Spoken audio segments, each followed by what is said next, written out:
प्रभु के मंगलमय दिव्य नाम स्मरण के साथ सर्वप्रथम मैं अपने परमाराध्य प्रातः स्मरणीय परम वंदनीय अर्चनीय श्री सद्गुरुदेव भगवान की अत्यंत कृपामयी मंगलमयी तेजोमयी प्रकाशमयी ज्ञानमयी आनंदमयी रसमयी दिव्य चिन्मयी उपस्थिति को यहाँ पर प्रत्यक्ष रूप से अनुभव करते और श्री सद्गुरुदेव भगवान के परम कृपामयी कल्याणप्रद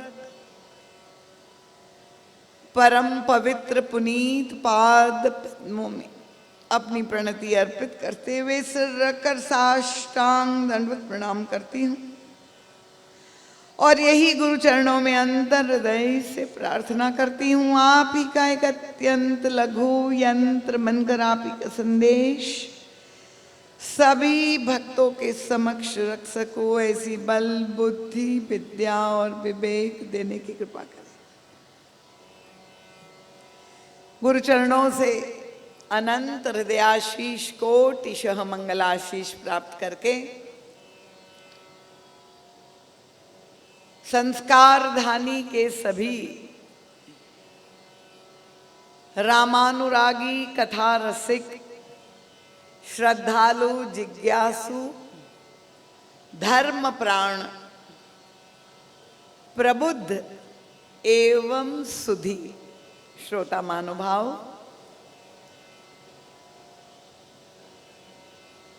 वंदनीय मातृशक्ति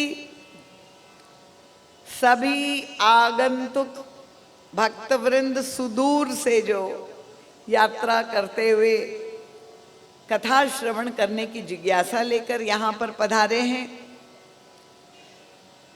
सभी विशिष्ट विभूतियां जो यहाँ पर समुपस्थित है, नामी एवं अनामी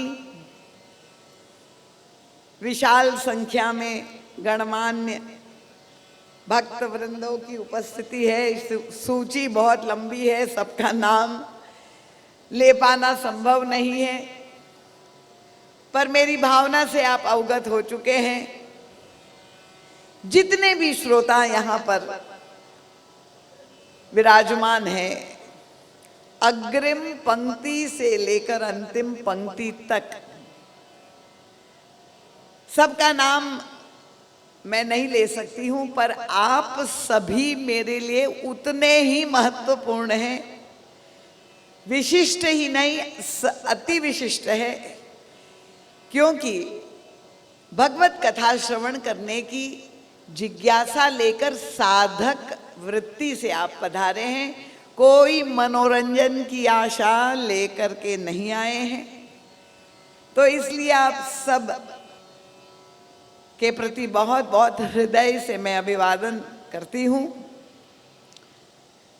हमारे आयोजक परिवार के सभी सम्माननीय सदस्य वृंद,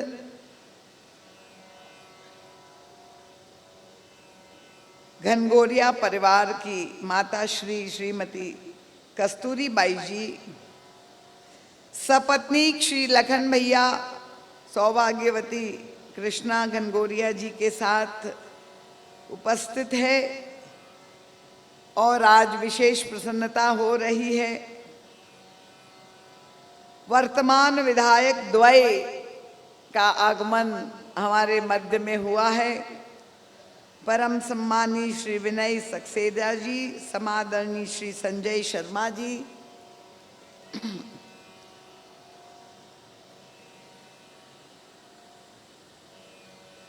इस नगर के बड़े प्रसिद्ध धर्मनिष्ठ श्री अजीत जी समदड़िया जी,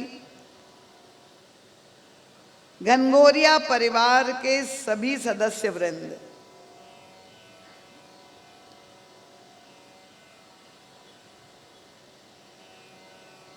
श्री मनु मिश्रा जी, श्री सतीश उपाध्याय जी, सुश्री मधु यादव जी,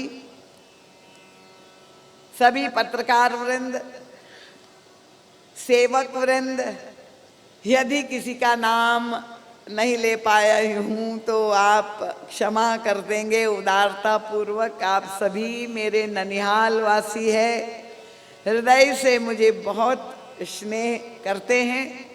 सबके चरणों में मेरा बार बार नमन, वंदन और प्रणाम स्वीकार करें। आइए भगवती मां नर्मदा और श्री युगल सरकार की अहेतु की अनुकंपा से आज इस ज्ञान यज्ञ की चतुर्थ संध्या में हम प्रवेश करने जा रहे हैं।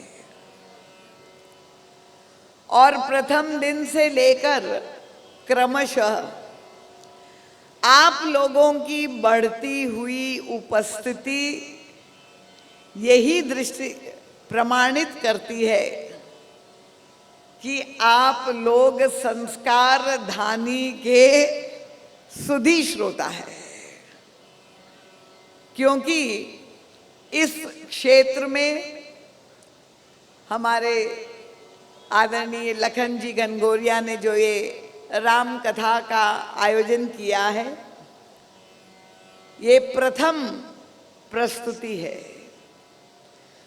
पर आप लोगों ने जो अपनी भावनाओं की अभिव्यक्ति की, मैं नित्य प्रति पूछती भी हूँ। और यद्यपि जो जीवन दर्शन सनातन धर्म का गोस्वामी तुलसीदास जी ने रामचरितमानस रूपी अमृत कुंभ में प्रस्तुत किया है, वह अत्यंत गूढ़ और गंभीर है।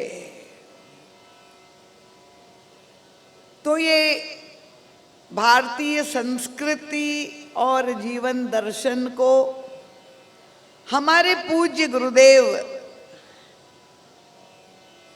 युग तुलसी ने जितना सरल और सरस बोधगम्य बना दिया है, उसी प्रसादित चिंतन को आपके सामने नित्य प्रति रखने का प्रयास करती हूँ। और प्रार्थना आप लोगों के चरणों में पहले करना चाहूंगी कि आपके सहयोग के बिना ये जो दिव्य मंथन हमारे गुरुदेव ने किया है, उसका जो प्रसादित नवनीत निकला है, जो हम सब के लिए परम उपादेय है, हमारे वर्तमान जीवन में कैसे ये सनातन धर्म का चिंतन परम प्रासंगिक हो सकता है, कैसे हम लोग सब अपने निज जीवन की समस्याओं का समाधान प्राप्त कर सकते हैं। तो ये मेरा प्रयास है। कृपया जो श्रोता पीछे से आए, बाद में आए, अगर समय से आकर आप स्थान ग्रहण कर ले तो बहुत अच्छा। अनुशासन और मर्यादा का परिचय दे, और अगर स्थान न बचा हो तो मैं वॉलंटियर से प्रार्थना करूंगी कि हमारे आयोजक लखन भैया ने बहुत विस्तृत व्यवस्था की है। वहाँ हॉल में भी विशाल LED लगी हुई है, वहाँ पर भी आप कथा श्रवण कर सकते हैं। तो शांति पूर्वक आप सुने और दूसरे को सुनने भी दे, किसी भी प्रकार का व्यवधान उपस्थित ना हो। देवियों के चरणों में विशेष प्रार्थना है। इतना अमूल्य समय आप निकाल कर आए, थोड़ी देर के लिए मौन व्रत धारण करें और भगवान का नाम जप करें, कान खुले रखें और मुंह बंद रखें, तो आपको अवश्य रसानुभूति होगी। कथा में अपना मन लगाने का प्रयास करें, बुद्धि और चित्त को समाहित करके श्रवण करेंगे तो मुझे विश्वास है ये अत्यंत विलक्षण दर्शन जो गुरुदेव ने प्रस्तुत किया है, उसमें आपको बड़ी सरलता से बोध और रस दोनों की प्राप्ति हो। तो कथा के प्रथम दिन से जो नित्य प्रति उपस्थित रहे हैं और नए श्रोता नित्य प्रति आ रहे हैं, भगवान श्री राम की समस्त लीलाएं विलक्षण है, पर उन समस्त लीलाओं में सबसे श्रेष्ठतम लीला कौन सी है, अगर उस पर हम विचार करें तो सामाजिक रूप से प्रभु ने जो कीर्तिमान स्थापित किया वह अप्रतिम है और उसे हम राम राज्य के रूप में संबोधित करते हैं। और जब आदर्श राज्य की चर्चा चलती है तो उस समय भगवान राम का ही, केवल भगवान राम का ही स्मरण होता है।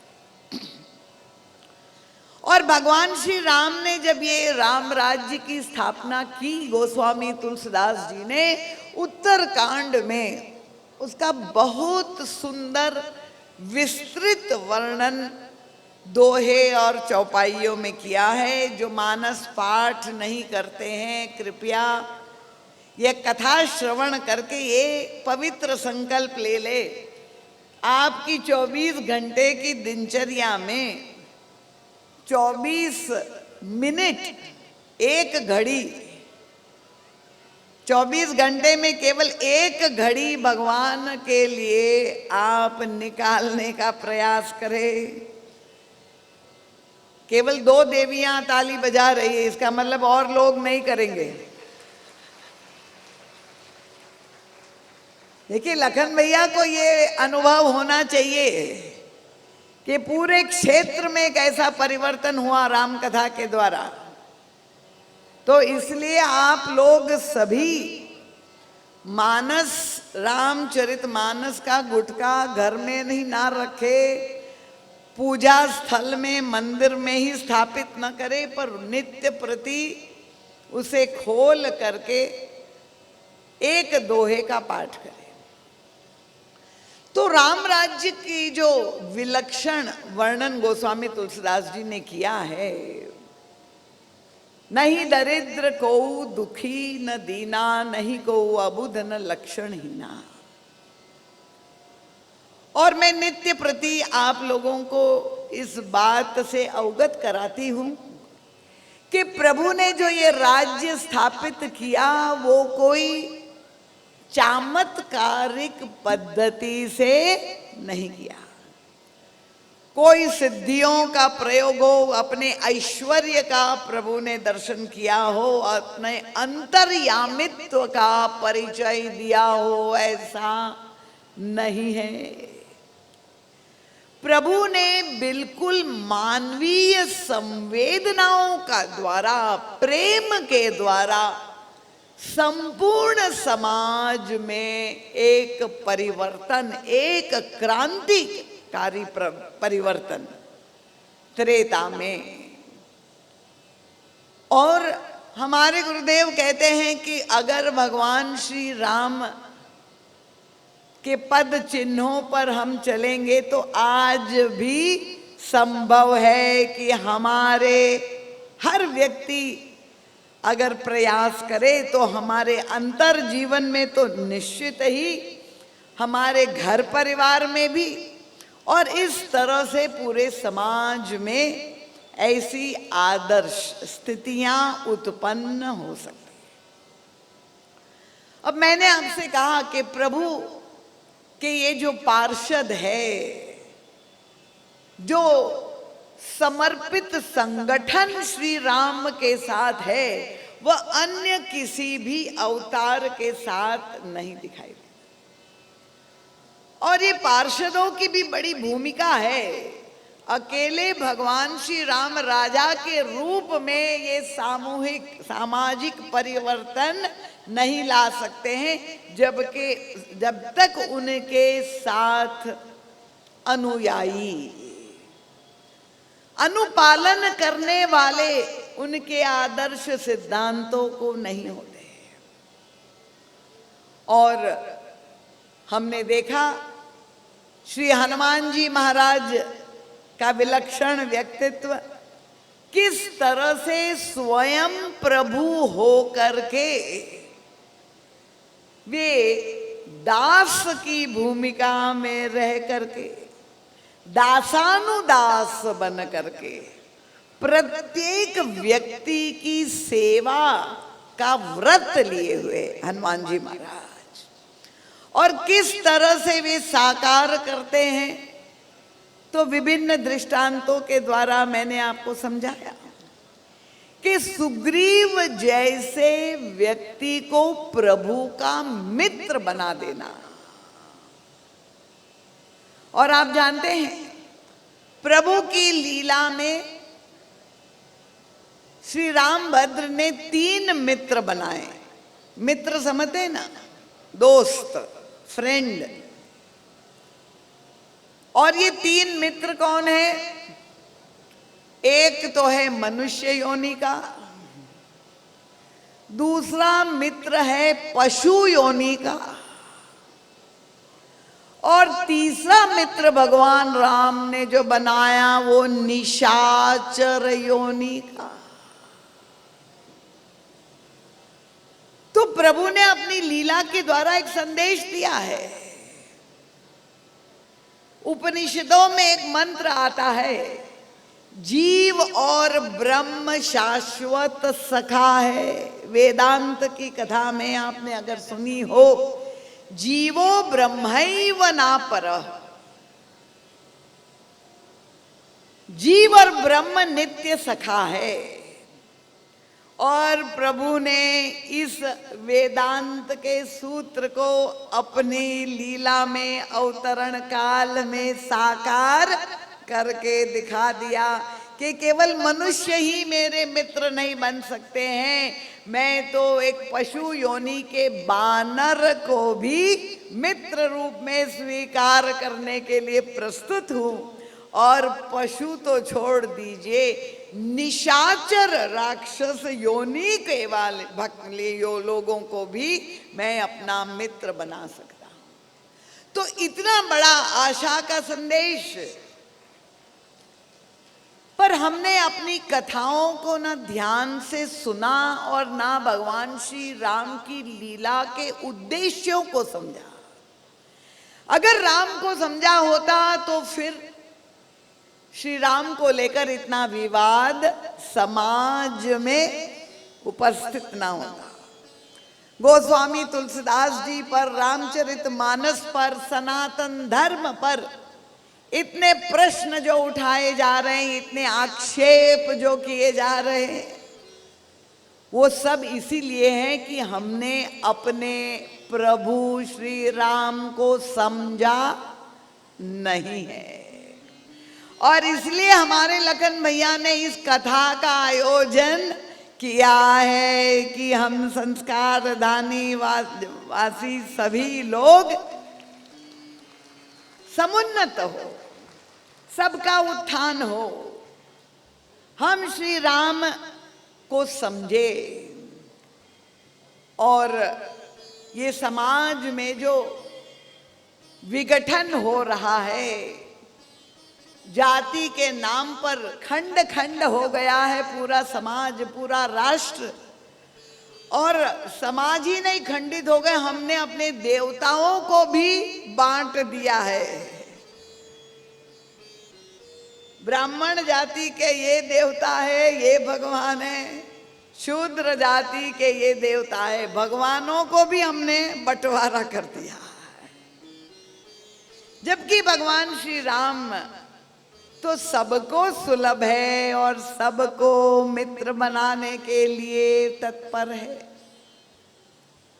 और इसीलिए ये राम राज्य की स्थापना, देखिए महाराज दशरथ का जो संकल्प था उनकी परिकल्पना थी कि राम को जब सोने के सिंहासन पर बैठ जाएंगे, उनका मैं राज्य तिलक कर दूंगा तो राम राज्य हो जाएगा। पर ये राम राज्य अयोध्या में तो 14 वर्ष बाद हुआ, और दूसरे दिन राज्याभिषेक के स्थान पर प्रभु को देश निकाला दे दिया गया, वनवास हो गया। और यद्यपि ऐसा लगता है कि महारानी कैकेयी ने प्रभु को दंडित कर दिया, इतनी कठोरता का परिचय दिया, जहां राज्याभिषेक होने वाला था वहां पर वनवास हो जाए, इतनी नकारात्मक घटना अगर भगवान श्री राम के स्थान पर कोई दूसरा मंत्री हो तो पता नहीं, या तो डिप्रेशन में चला जाए या कोर्ट में चला जाए या फिर आत्महत्या कर ले। पर हमारे भगवान श्री राम ने इस वनगमन को भी कितना सुंदर रूप दे दिया। जीवन में घोर प्रतिकूल प्रतीत होने वाली घटना को भी एक सुंदर रूप भगवान श्री राम ने प्रदान कर दिया। और तब ये 14 वर्ष की वन की यात्रा, हमारे गुरुदेव कहते हैं कि प्रभु ने मित्र बनाने की यात्रा बना दी। अयोध्या से निकल करके पैदल चलते हुए प्रभु गांव गांव गली गली घूमते हुए, जंगल गुफाओं को पार करते हुए समाज के अंतिम व्यक्ति तक पहुंचते हैं और सबसे मित्रता का हाथ फैलाते हैं। और इसलिए महाराज श्री कहते हैं कि राम राज्य की स्थापना तो वहीं से प्रारंभ हो गई, जहां प्रभु ने अयोध्या को छोड़कर गंगा तट पर पहुंचे, वहीं पर राम राज्य की स्थापना का श्री गणेश हो गया। और महाराज श्री कहते हैं राम राज्य का जो प्रथम नागरिक है वो कौन है? कोई अयोध्या वासी नहीं, पर जो सामाजिक दृष्टि से अधम माने जाने वाला, अस्पृश्य, समाज का सबसे निम्न व्यक्ति जो केवट है, जहां गंगा तट पर प्रभु से मिलन हुआ, परम पूज्य महाराज श्री कहते हैं कि वहां पर जो दिव्य संवाद हुआ तो ऐसा लगता है कि राम राज्य की स्थापना वहां पर शुरू हो गई। तो ये केवट का जो प्रसंग है, शायद ऐसा कोई व्यक्ति नहीं होगा जो उससे अवगत नहीं होगा। सब जानते हैं ना, केवट की कथा बताने का समय नहीं है, तो आप लोग सब जानते हैं कि प्रभु तो वहां पर गंगा तट पर पहुंचे और ये भला मानुष अपनी नौका पर बैठा हुआ देखा कि प्रभु का आगमन हुआ है। यद्यपि प्रभु वल्कल वस्त्र में है, कोई राजसी ठाट नहीं है, और प्रभु आकर के उस केवट के सामने याचना करते हैं, मांगी नाव। प्रभु ने कहा कि मैं गंगा पार जाना चाहता हूं और मुझे तुम्हारी सहायता की आवश्यकता है। और ये ढीठ केवट सीधे अस्वीकार कर देता है, मांगी नावन केवटाना काई तुम्हार मरम में जाना। यद्यपि उसका व्यवहार जो है अनौचित्यपूर्ण लगता है, और प्रभु के साथ जब संवाद होता है प्रभु को अपनी शर्तों को मानने के लिए बाध्य करता है और प्रभु झुकते चले जाते हैं। अंत में प्रभु को जब गंगा पार उतार दिया उस केवट ने, और तब जो दृश्य उपस्थित हुआ, केवट उतरी दंडवत कीन्हा। जब पार उतार दिया प्रभु को, अब उतर करके केवट लेट गया, प्रभु के चरणों में दंडवत प्रणाम किया। और जहां कोई भक्त प्रभु के चरणों में प्रणाम करते हैं, हमारे श्री राघवेंद्र सरकार इतने संकोची है कि उन्हें लगता है कि मैं इस भक्त पर क्या न्योछावर कर दूं, उसने मुझे प्रणाम किया। ये हमारे प्रभु का शील स्वभाव है। और इसीलिए प्रभु सकुच ही यही कछु नहीं दीना। प्रभु बहुत संकोच में पड़ गए कि इसने मुझे पार उतारा, पर प्रभु के पास कोई धन संपत्ति नहीं, मैं उसे क्या दूं। और तब प्रभु के साथ उनकी प्रिया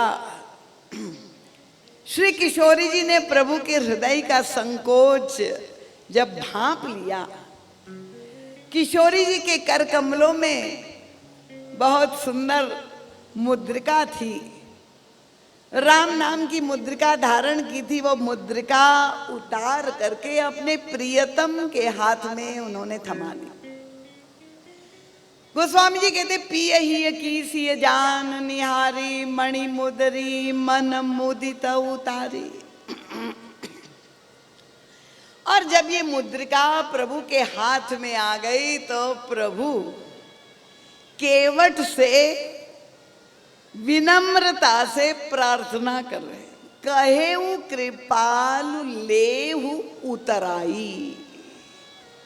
एक एक शब्द बड़ा चुना हुआ गोस्वामी तुलसीदास जी ने लिखा है, मानस को ध्यान से पढ़ा करिए। प्रभु केवट से निवेदन कर रहे हैं कि कृपा पूर्वक उतराई ले लो। और केवट उस समय उत्तर में प्रभु से कहता है, नाथ आज मैं कहा न पावा, मिटे दोष दुख दारिद दावा। प्रभु के चरणों को लिपट करके उनका, प्रभु आप आज मुझे आपने इतना बड़ा बना दिया है, प्रभु मैंने सब कुछ प्राप्त कर लिया, मेरे सारे दोष मिट गए, मेरा सारा दुख मिट गया, मेरी दरिद्रता का समूल निवारण हो गया। आश्चर्य नहीं होता है? प्रभु ने कहा, केवट मैंने तो तुम्हें कुछ दिया ही नहीं और तुमने लिया भी नहीं। और तब ये गंगा तटवासी, देखिए केवट का इतिहास क्या था। प्रभु के सामने उसने कहा, प्रभु बहुत काल मैं कीनी मजूरी, मैं यात्रियों को गंगा पार करता रहा और जो भी आता था मुझे अपना पारिश्रमिक उतराई देता था, पर मेरी दरिद्रता नहीं मिटी। और प्रभु से भी उन्होंने ये कहा, जब उनका मांगी नाव न केवट आना, कही तुम्हार मरम में जाना। प्रभु मुझे चिंता क्या है, आपके चरणों में ऐसा चमत्कार है। क्या चमत्कार है कि पत्थर भी चैतन्य हो जाता है, नारी के रूप में परिणित हो जाता है। चरण कमल रज कहो सब करई, केवट ने कहा। और मेरे सामने चिंता क्या है कि मेरी जो नाव है वो तो काष्ठ की है, उनका एक चमत्कार घटित हुआ, तरणी मुनि घरणी होई जाई, तो बाट परे मोरी नाव सुहाई। अगर मेरी नौका नारी के रूप में परिणित हो गई तो मेरी आजीविका का सवाल है, मेरा परिवार भूखों मर जाएगा, क्योंकि मैं और कोई जो है जीवन ज्ञापन के लिए और कोई अन्यत्र कोई विधा नहीं जानता हूं। ये नाव ही एकमात्र मेरा साधन है। और इसीलिए मुझे तो अपनी चिंता अपने बच्चों के भरण पोषण की है, और एक पत्नी से ही गुजारा कठिन हो रहा है। जब मेरी नाव फिर पत्नी स्त्री के रूप में परिणित हो जाएगी तो मेरे सामने तो संकट उत्पन्न होगा। अब केवट का वार्तालाप सुनकर के लगता है ये तो घोर स्वार्थी है। जहां परब्रह्म परमात्मा साक्षात पधारे हैं उनके पास, और उनसे याचक बन करके प्रभु की ये छवि जो गंगा तट पर दिखाई दे रही है, जिसके रोम रोम में करोड़ करोड़ ब्रह्मांड है, ऐसे सर्वेश्वर प्रभु केवट के सामने मांगने वाले होकर के खड़े हैं। और केवट कह रहा है मैं नहीं दूंगा, तो लगता है महामूर्ख है, ढीठ है और महास्वार्थी है, आत्म केंद्रित है। और जब प्रभु उन्हें देने लगे, अब प्रभु भी जब दे रहे हैं, देखिए क्या अद्भुत प्रभु की गरिमा और महिमा का एक विराट प्रभु के औदार्य का एक लघु चित्र यहां गंगा तट पर प्रकट हुआ है। प्रभु अंगूठी दे रहे हैं, कौन सी? सोने की, हीरे माणिक जड़ी हुई, और उसमें भी राम नाम की मुद्रिका दे रहे हैं। अब प्रभु ये कह सकते हैं जैसे कोई उदार धनवान सेठ हो तो इनाम दे रहा हो उदारता पूर्वक। प्रभु ये कह सकते थे लो केवट मैं तुमको इनाम दे रहा हूं, पर प्रभु ने ये नहीं कहा। प्रभु कह रहे मैं तो तुम्हें उतराई देना चाहता हूं। और केवट ने अस्वीकार कर दिया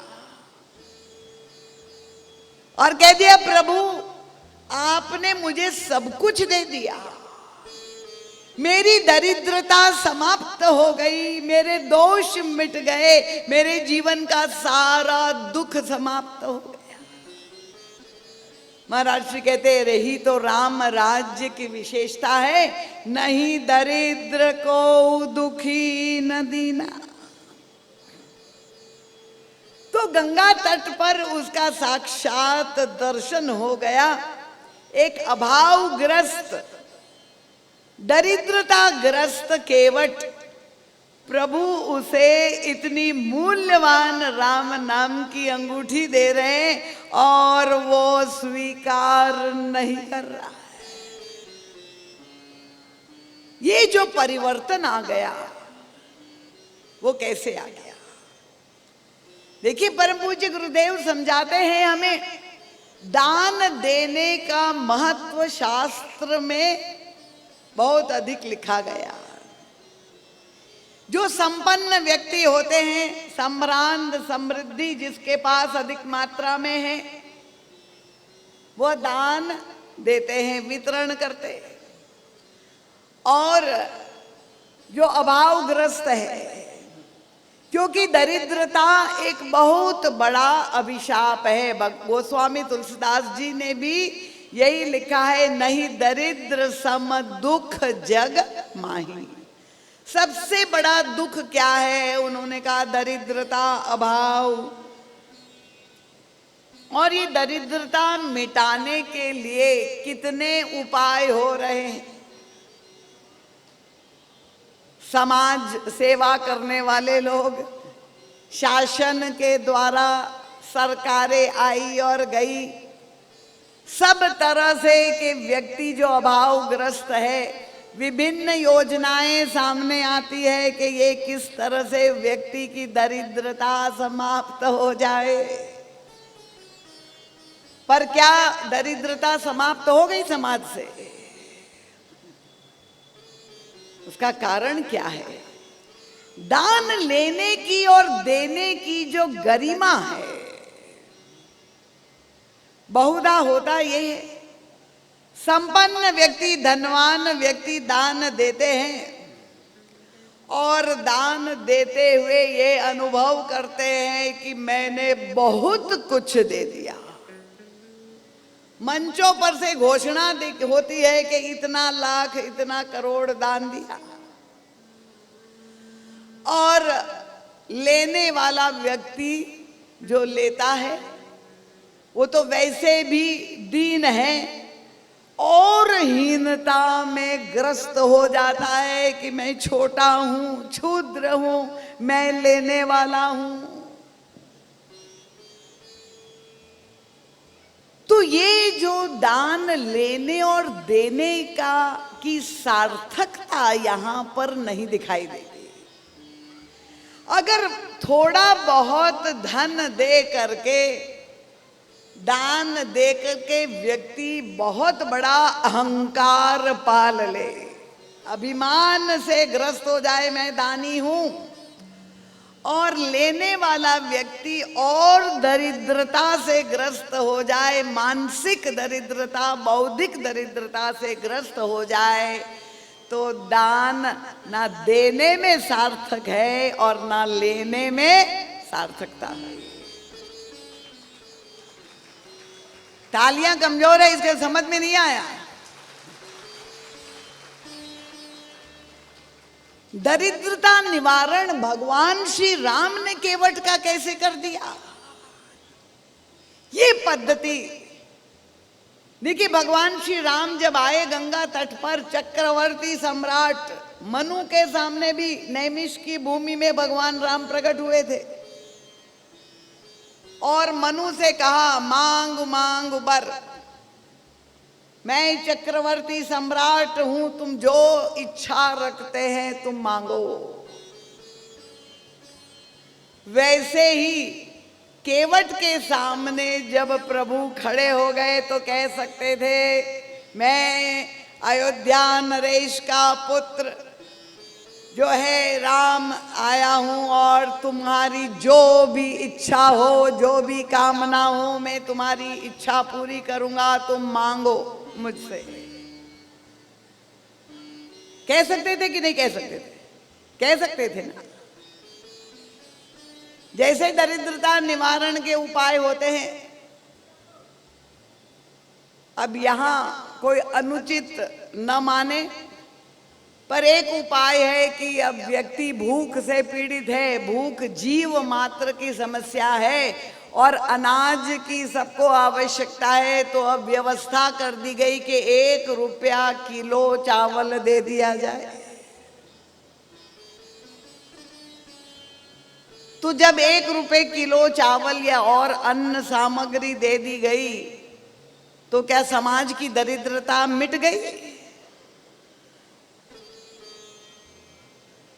भगवान श्री राम नहीं दे सकते थे क्या? उनके पास देने की कमी थी? पर भगवान श्री राम ने जब मुद्रिका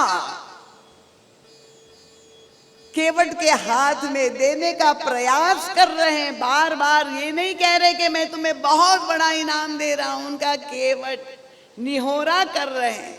और भगवान श्री राम ही नहीं, बहुत कीन प्रभु लखन सिंह, लक्ष्मण जी, श्री किशोरी जी, सब केवट से अनुनय कह रहे और कह रहे तुम मेरे पास देने को कुछ नहीं, ये मुद्रिका ले लो। प्रभु ने नहीं कहा कि मैं तुम्हें बहुत बड़ा पुरस्कार दे रहा हूं, राम नाम की मुद्रिका। प्रभु कह रहे मैं तो तुम्हें पारिश्रमिक दे रहा हूं, उतराई दे रहा हूं। और केवट कहते प्रभु मुझे नहीं चाहिए। महाराज श्री कहते हैं ये जो दान देने की कला प्रभु ने दिखाई, प्रभु ने केवट के सामने जाकर के ये नहीं कहा कि मैं तुम्हें देने आया हूं। केवट ने यही प्रभु से कहा, प्रभु मैं समझ गया आप यहां पर गंगा तट पर आकर के जब आपने मुझसे मांगा, याचक बन करके, देने वाले नहीं मांगने वाले बन करके प्रभु आए। कह रहे केवट मुझे तुम्हारी सहायता की आवश्यकता है, तुम्हारी सहायता के बिना मैं गंगा पार नहीं जा पाऊंगा। केवट ने कहा प्रभु मैं तो समझ गया जो 2 पग में सारे ब्रह्मांड को नाप सकता है, क्या एक छोटी सी गंगा नदी की धारा को नहीं पार कर सकता था क्या? पर आप यहां पर जो आए प्रभु, आप मुझे बड़प्पन देने के लिए आए, आप याचक बन करके आए। मैं समझ गया आप जब मेरे सामने खड़े हो गए और आपने कहा कि मुझे तुमसे चाहिए केवट, तो मैं समझ गया जो सारे संसार को देने वाला है वो मुझसे मांग रहा है, तो आज मुझसे बड़ा और कोई नहीं हो सकता। उनका प्रभु आपने मुझसे नाव नहीं मांगी, आपने मेरी दरिद्रता मांग ली प्रभु। अभी तक मैं यही अपने को दीनहीन क्षुद्र समझता था, पर प्रभु आपने मुझे अपने बाजू में बिठाया, इतना सम्मान आपने मुझे दिया, इतना बड़प्पन दिया प्रभु, आपने मांग करके मुझे इतना बड़ा बना दिया। अब दे करके छोटा मत बनाइए प्रभु। नाथ आज मैं कहा न पावा।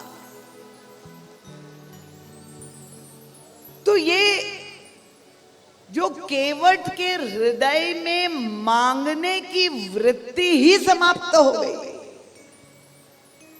परिवर्तन क्या है? देखिए बहुत संपत्ति, जिसके पास अगाध संपत्ति हो वो व्यक्ति भी दरिद्र हो सकता है।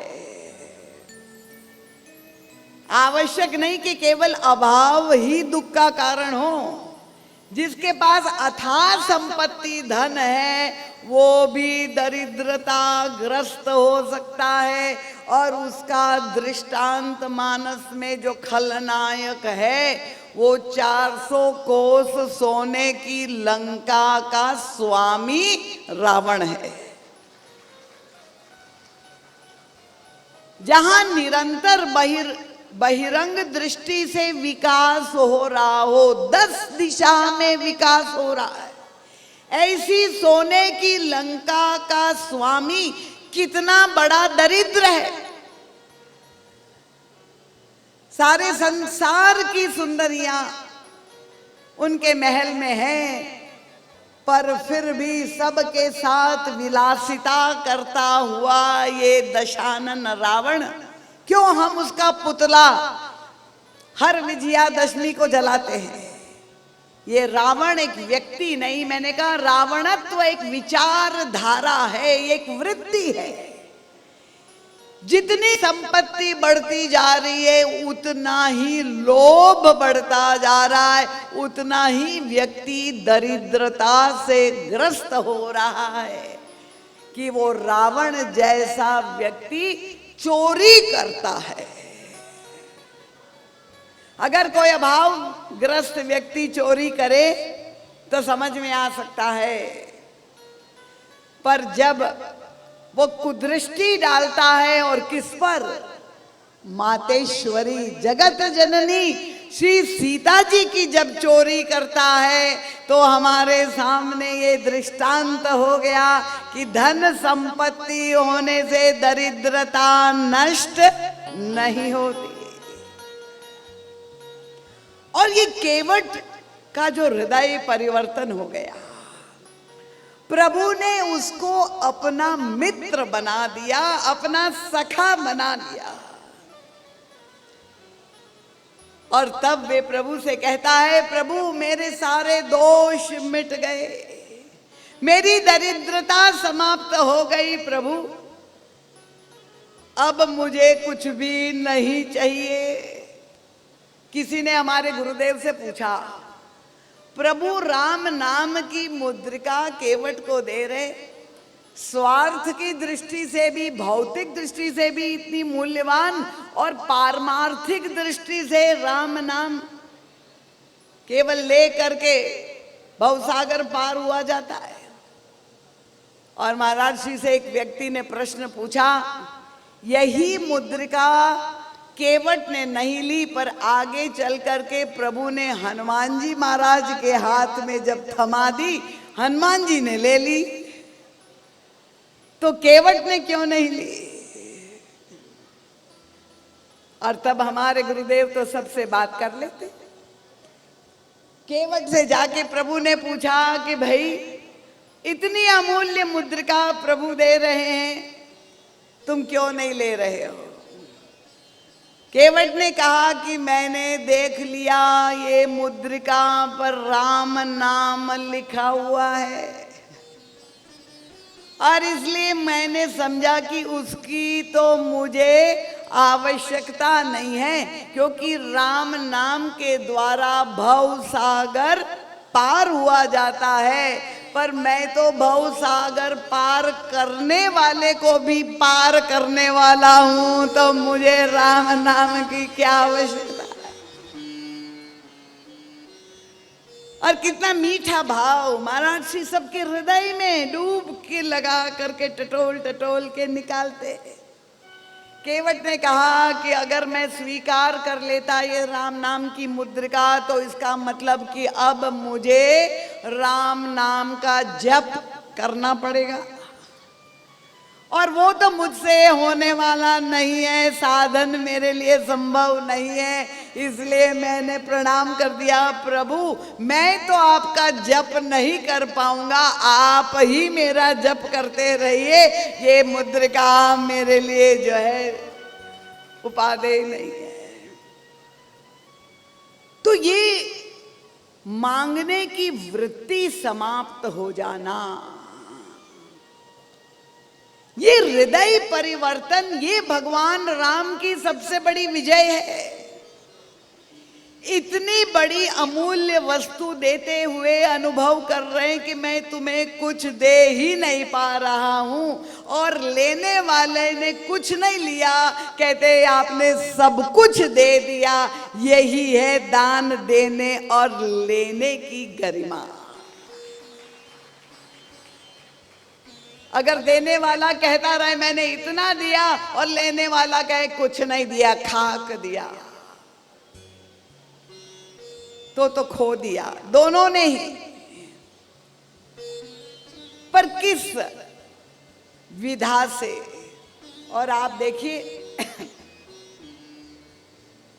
जो भगवान श्री राम ने आदर्श दिखाया, वही प्रभु के पार्षद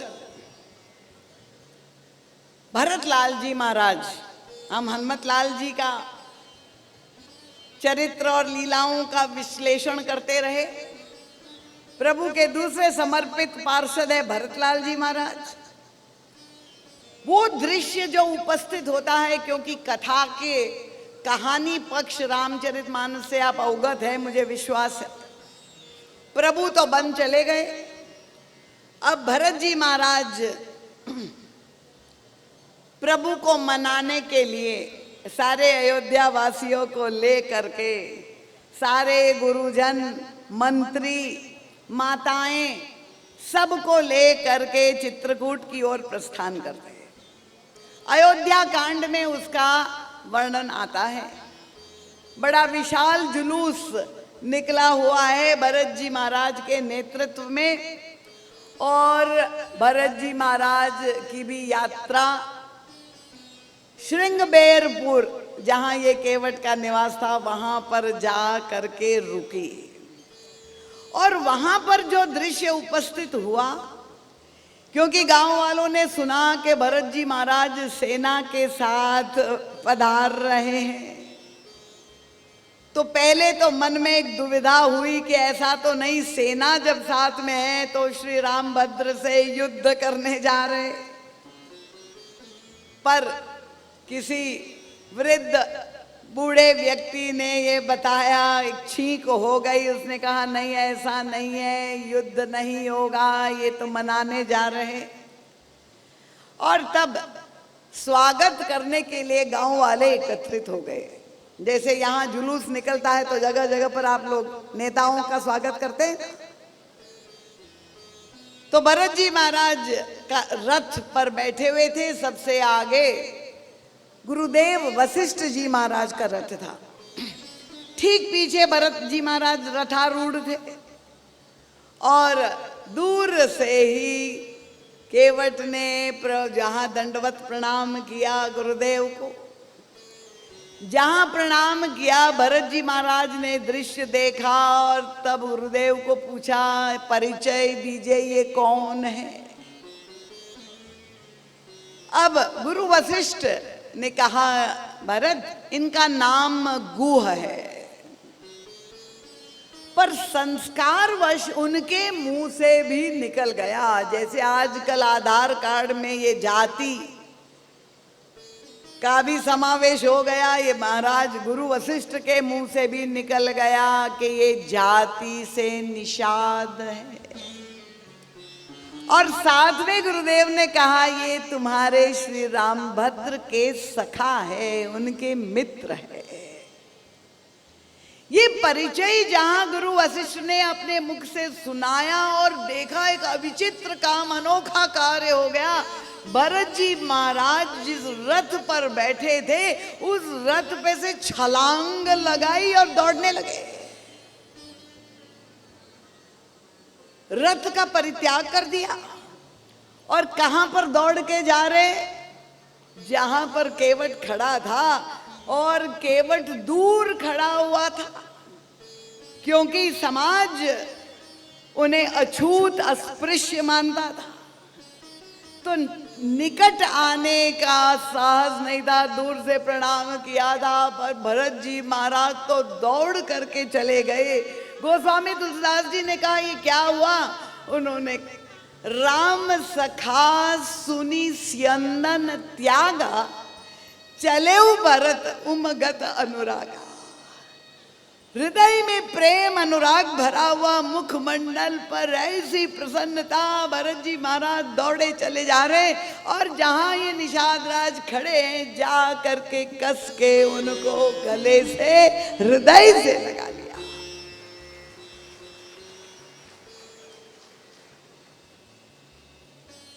किसी ने पूछा महाराज जी से कि उस समय केवट क्या कह नहीं सकता था, अरे महाराज दूर रहिए, मैं अस्पृश्य हूं, मुझे मत छूइए। पर क्या स्थिति हुई। गोस्वामी तुलसीदास जी अपना कैमरा लेके दृश्य देख रहे हैं, हृदय से दोनों लगे हुए। ना भरत जी को अपने भरतत्व का ज्ञान है और ना केवट को अपना केवतत्व का बोध है। अगर देह भाव में स्थित हो तभी तो जाति का संस्कार हो। जहां दोनों विदेह हो गए, देह भाव से ऊपर उठ गए, कैसे ये चमत्कार हुआ। गोस्वामी जी ने कहा, देखी भरत कर शील स्नेहु, भा निषाद ते ही समय विदेहु।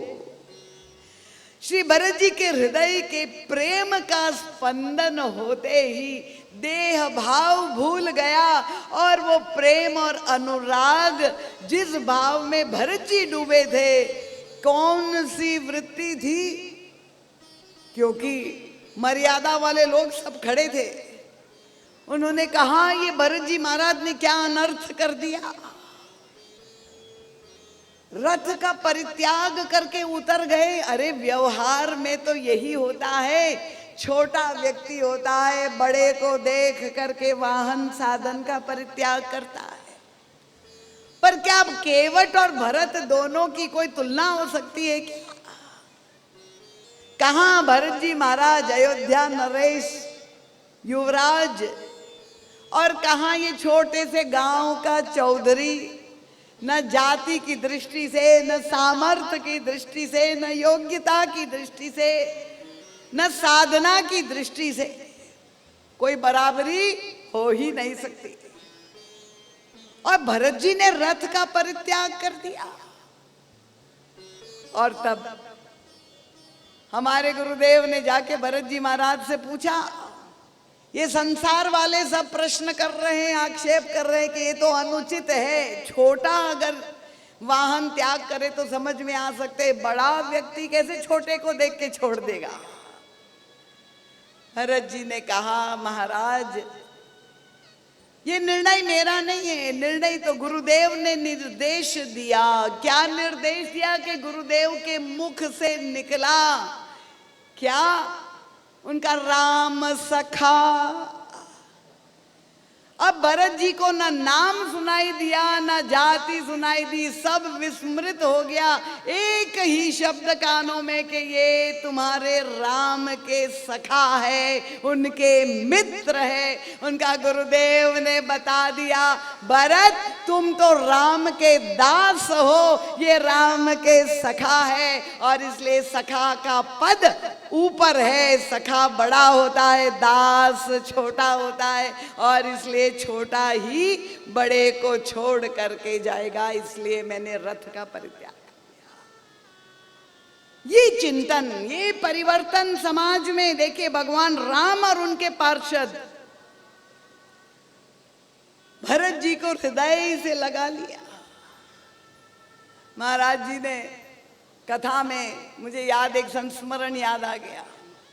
बनारस में कथा हो रही थी, और जब महाराज श्री केवट चरित्र की चर्चा कर रहे थे और ये वर्णन कर रहे थे, तो एक व्यक्ति ने सुन करके अपने गुरुदेव से जाके पूछा, गुरुजी आप तो कहते कि केवट तो जाति से अस्पृश्य अछूत था, और यहाँ हमने महाराज जी का नाम लेके कहा कि उनकी कथा में मैंने सुना कि भगवान राम भी उन्हें हृदय से लगा रहे और भरत भी उन्हें हृदय से लगा रहे, आप कह रहे वो अछूत है।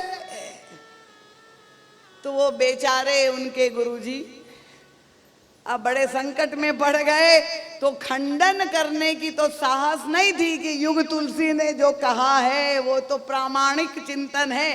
तो उन्होंने कहा ठीक है, भगवान राम या भरत ने गले से लगा लिया, पर बाद में जाके नहा लिया होगा। अब आप बताइए, आपकी कौन सी टंकी का नल में ऐसा पानी है कि ये स्नान कर देने से नहला दिया आपने, भगवान राम को भी नहला दिया शुद्ध करने के लिए, ऐसा जल आपके पास है? नहीं नहीं, जब हृदय से लगा लिया। देखिए यही केवट की स्थिति क्या है, विदेह हो गया, भूल ही गया मैं कौन हूं, एकाकार हो गए। जब भरत जी और भगवान राम जैसे मिल रहे हैं, वैसे ही यहां पर भरत जी और केवट का मिलन हो रहा है। विदेहत्व, देह भाव से ऊपर उठ गए। और तब भरत जी महाराज ने प्रश्न पूछा, महाराज आप कुशल पूर्वक है? जब दो लोग मिलते हैं, कोई भी औपचारिकता होता है कि भाई सब ठीक है, राजी है, और कुछ ज्यादा समस्या ना हो तो आप कहेंगे हाँ भाई सब कुछ ठीक है।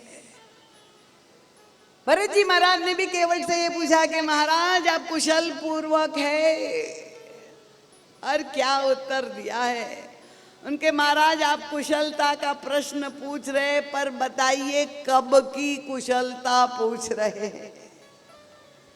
अगर पहले की कुशलता मेरी पूछ रहे हैं, पहले स्थिति क्या थी, तो मैं बताऊं मेरी वास्तविकता यही है। उनका कपटी कायर कुमति कुजाति,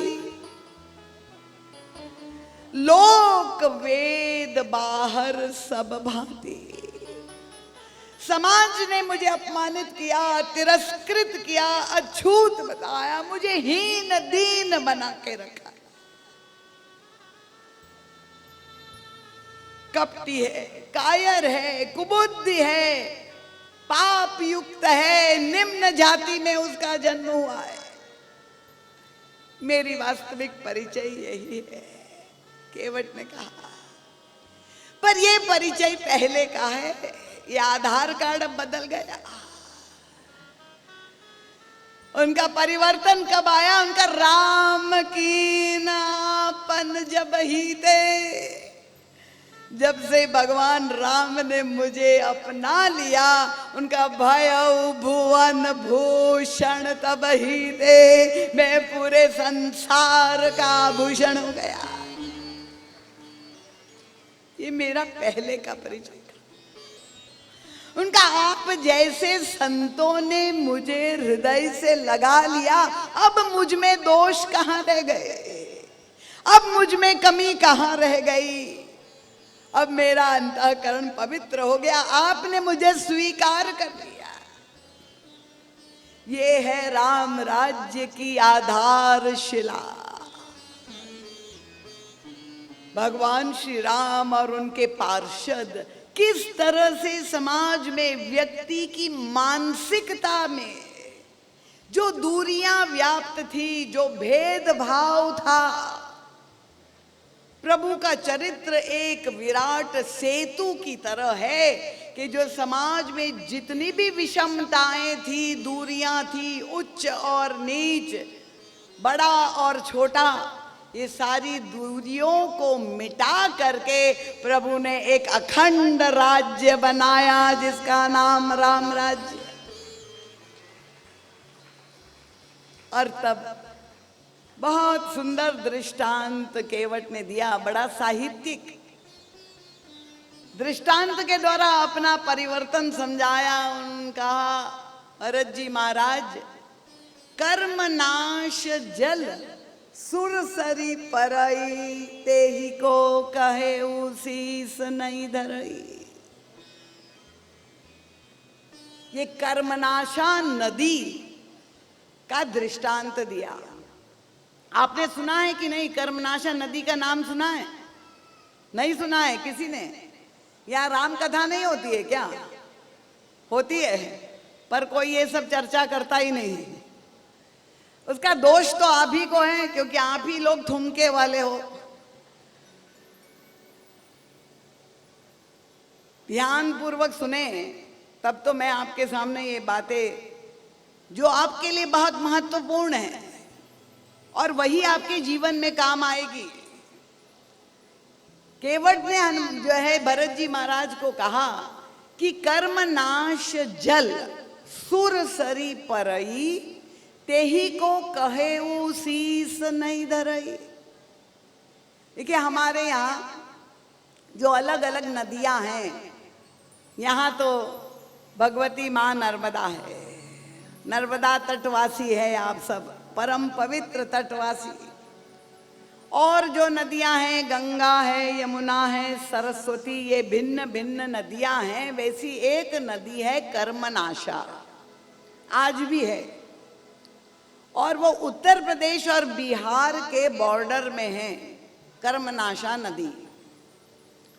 अब नर्मदा नदी में स्नान का फल क्या है? आप लोग में से कई लोग नर्मदा स्नान नित्य करते होंगे। हमारे जो है विधायक जी ने, गनगोरिया जी ने कहा कि मैं तो नित्य प्रति नर्मदा मैया का दर्शन करता हूँ, उसके बिना सोने नहीं जाता हूँ, ये व्रत है मेरा इतने वर्षों से।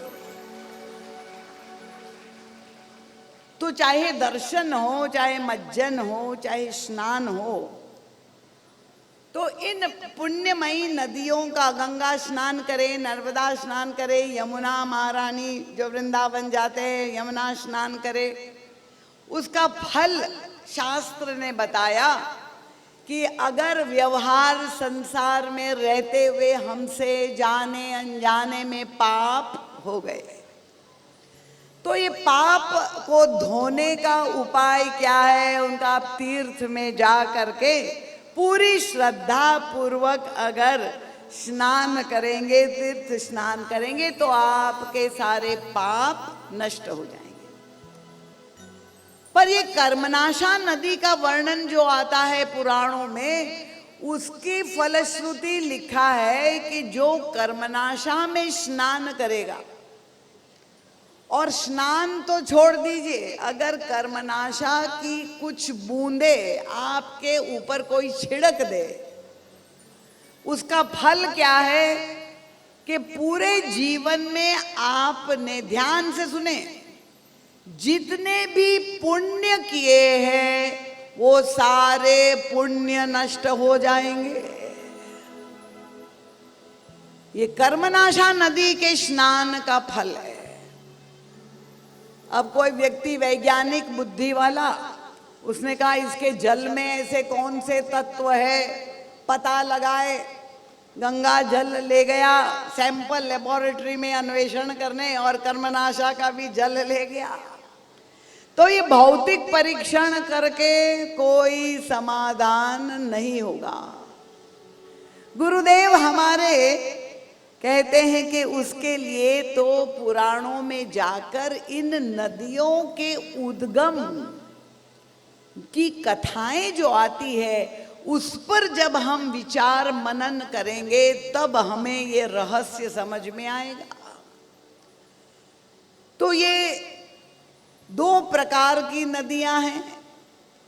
वो स्वामी तुलसीदास जी ने बाल कांड में लिखा है, राम भगति जहाँ सुरसरी धारा, सरसई ब्रह्म विचार प्रचारा, विधि निषेध मय कलिमल हरणी, कर्म कथा रवि नंदिनी वर्णी।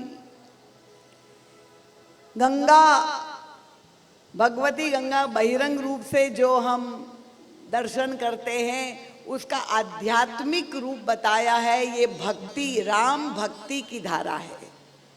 यमुना जो है कर्म की प्रतीक है, और सरस्वती ज्ञान की प्रतीक है।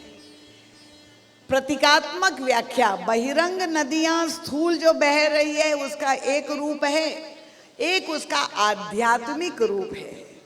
तो भक्ति की धारा गंगा है, कर्म की धारा यमुना है, और ज्ञान की धारा सरस्वती है। कठिन तो नहीं हो रहा है? समझ में आ रहा है कि नहीं सबको? तो कर्म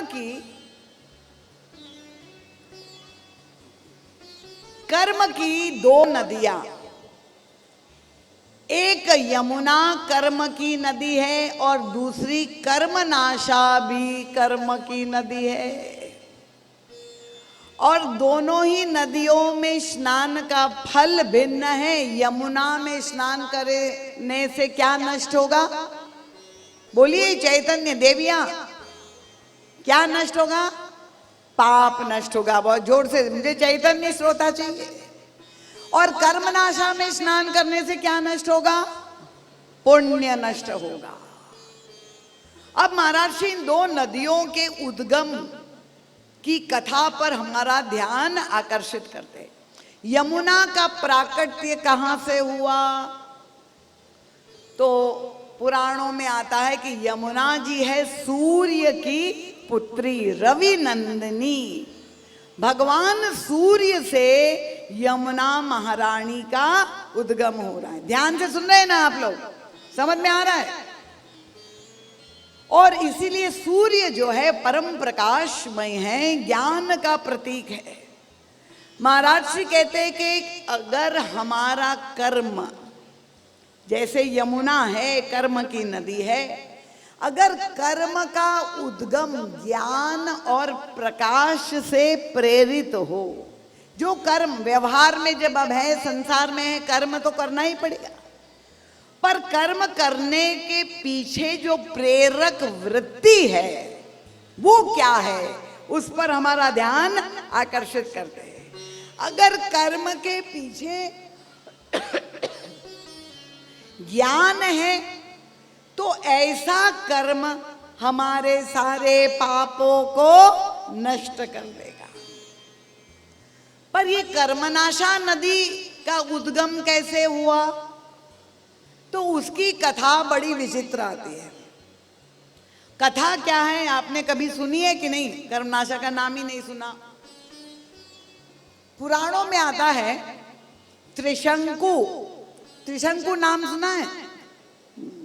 हाँ, त्रिशंकु सरकार होती है इसलिए त्रिशंकु का नाम आपने अखबारों में पढ़ा होगा। राजा त्रिशंकु सूर्यवंश के एक राजा थे। ये त्रिशंकु राजा नित्य प्रति सत्संग करने जाते थे। देखिए कहानी आप लोगों को पसंद है, मैं कहानी सुना रही हूं। किसका सत्संग करते थे? सूर्यवंश के पुरोधा है गुरु वशिष्ठ।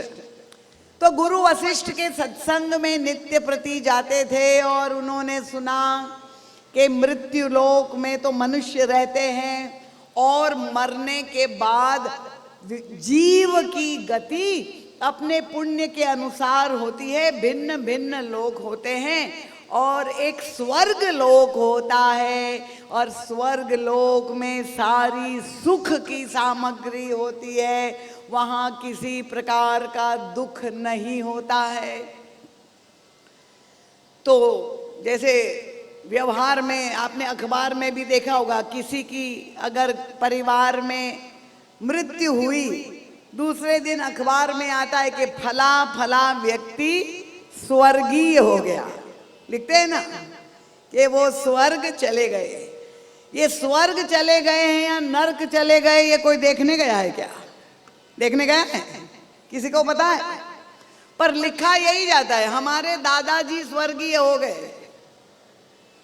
कोई कहेगा कि हमारे चाचा जी नारकीय हो गए। इसके पीछे धारणा क्या है कि भाई स्वर्ग सुख की भोग की भूमि है, वो यहां से गए हैं तो स्वर्ग ही गए होंगे और खूब सुखी है और खूब भोग भोग रहे। तो मरने के बाद स्वर्ग लोक जाया जाता है। ये कथा सुनाई वशिष्ठ जी ने। त्रिशंकु के मन में इच्छा जागृत हुई कि अरे मरने के बाद क्या, मैं तो जीते जी इसी मनुष्य शरीर में स्वर्ग चला जाऊं। और तब उनका मरने के बाद तो जितने भी जाते हो, पर इसी मनुष्य शरीर में जाओ जीते जी, ऐसा तो कोई है ही नहीं। तो मैं कुछ ऐसा कार्य करूं जो कोई नहीं करता हो। उसने कहा, इच्छा कुंठा जागृत हुई, गुरु वशिष्ठ के पास चले गए। प्रणाम करके गुरु वशिष्ठ से कहा कि महाराज मैं स्वर्ग जाना चाहता हूँ। गुरुदेव ने कहा बहुत अच्छा है, शास्त्र कहता है तुम खूब पुण्य करो, पुण्य की पूंजी लेकर के, बैंक बैलेंस लेकर के तुम्हें स्वर्ग में एंट्री टिकट मिल सकती है, उसके बिना टिकट नहीं मिलेगी। तो उन्होंने कहा महाराज मैं मरने के बाद नहीं, जीते जी जाना चाहता हूँ। मनुष्य शरीर लेके गुरु वशिष्ठ समझाने का प्रयास कर रहे हैं कि स्वर्ग में देवता रहते हैं, देवताओं का शरीर तेज तत्व का होता है।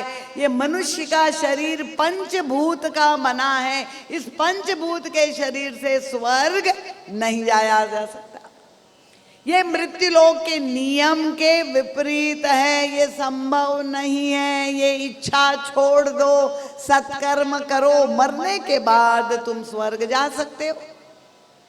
पर अब इसने तो ठान ली कि मैं तो जीते जी ही स्वर्ग जाऊंगा। गुरुदेव ने मना कर दिया तो अब क्या करे।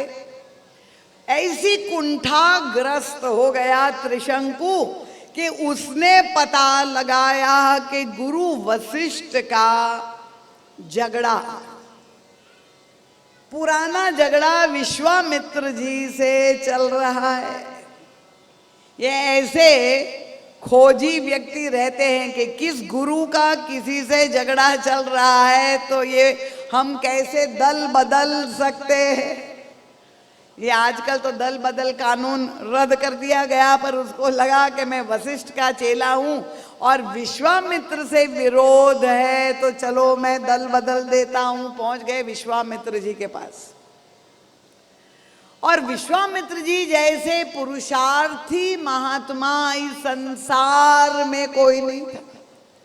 उनकी कथा आपने सुनी है कि नहीं भागवत में? विश्वामित्र जी जन्म एक राजा के रूप में हुआ था और वशिष्ठ जी से कामधेनु की कन्या नंदिनी को लेके झगड़ा जो शुरू हुआ था कि बस वो इस तपस्या करते हुए, दिव्यास्त्र प्राप्त करते हुए, लड़ते हुए अंत में ब्रह्मर्षि प्राप्त पद प्राप्त कर लिया। ऐसे पुरुषार्थी महात्मा विश्वामित्र।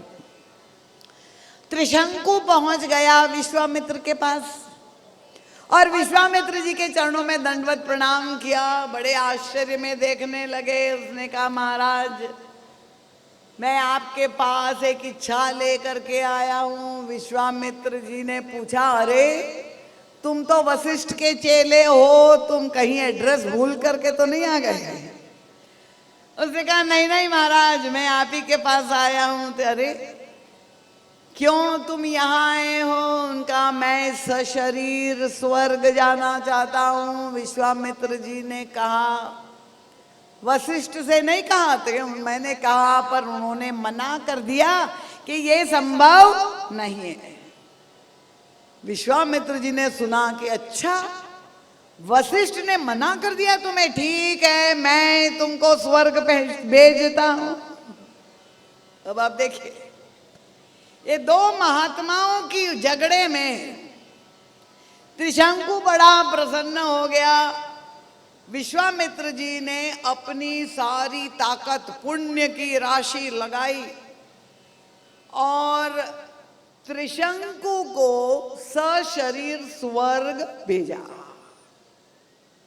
अब लगता तो यही है कि कितना बड़ा परोपकारी महात्मा है।